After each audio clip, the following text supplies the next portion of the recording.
ہم ناظرین کے لیے یہ سب سے پہلے جاننا چاہیں گے کہ آخر یہ ڈیڈ سی اسکرولز ہے کس چیز کا نام ہے، کیونکہ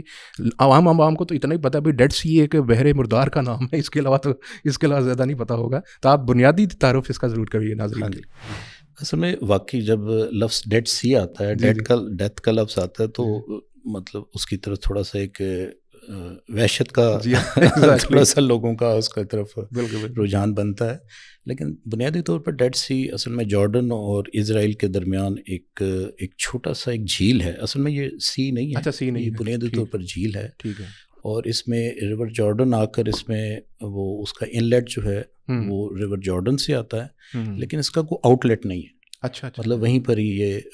بند ہو جاتا ہے، تو اس میں اس کی وجہ سے اس کی جو کنسنٹریشن لیول ہے، اس کے اندر جو منرلز ہیں اور اس کے اندر جو سارے جو سیڈیمنٹس ہوتے ہیں وہ ادھر ہی رہتے ہیں، وہ آگے اس کا کوئی آؤٹ لیٹ نہیں ہے۔ اس وجہ سے اس کے اندر جو سالٹس اور منرلز کی جو انٹینسٹی ہے اور اتنی زیادہ ہے کہ کوئی زندہ جاندار اس میں زندہ رہ نہیں پاتا۔ اچھا اور یہی وجہ ہے کہ اس کے اندر جب بھی آپ اگر نہانے کے لیے بھی جائیں تو اس میں ڈوبتا نہیں۔ اچھا، اس کی جو اس کا جو سرفیس ٹینشن ہے وہ اتنی زیادہ ہے، تو یعنی جو تیرنے والا ہے وہ مرتا نہیں اور جو اندر کو زندہ رہتا نہیں، تو اس نسبت سے اس کو پھر ڈیڈ سی کا نام دیا گیا۔ اور ڈیڈ سی اسکرول اصل میں اسی کے بالکل جو جارڈن والا کنارہ ہے جی، وہاں پر قدرتی کچھ غار بنے ہوئے نیچرل، جو ایک کیونکہ بڑا ہی رف ٹیرین ہے اور بالکل اس میں کوئی سبزہ نہیں ہے، کچھ نمکیات کی وجہ سے نیچرل فارمیشنز کچھ ایسا بھی ہے، کچھ نیچرل جو اس کی جو ایٹماسفیئر کی وجہ سے۔ تو یہاں پر 1947 میں جی اتفاق سے ایک وہ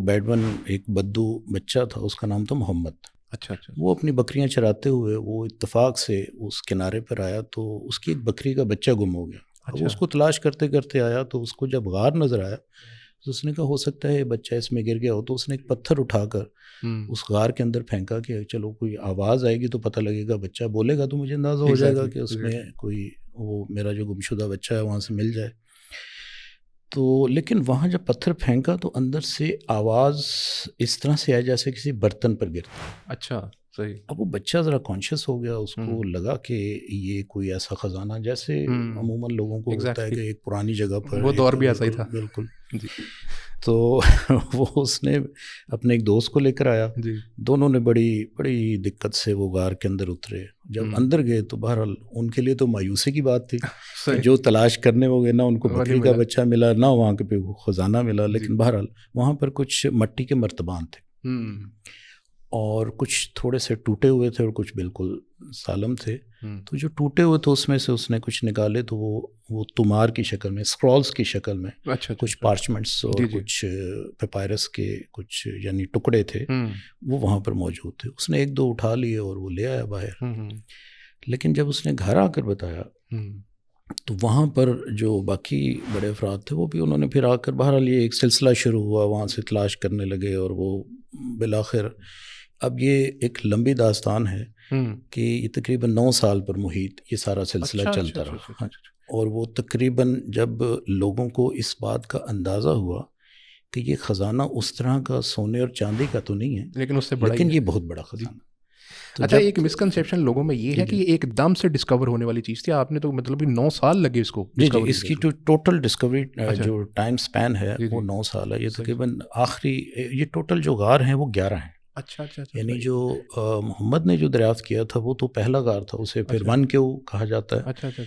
اور لیکن یہ ٹوٹل پھر جب وہاں پر وہ ٹیمز آئیں اور انہوں نے اس کو تلاش کرنا شروع کیا اور مزید دوسری طرف بھی نکلے،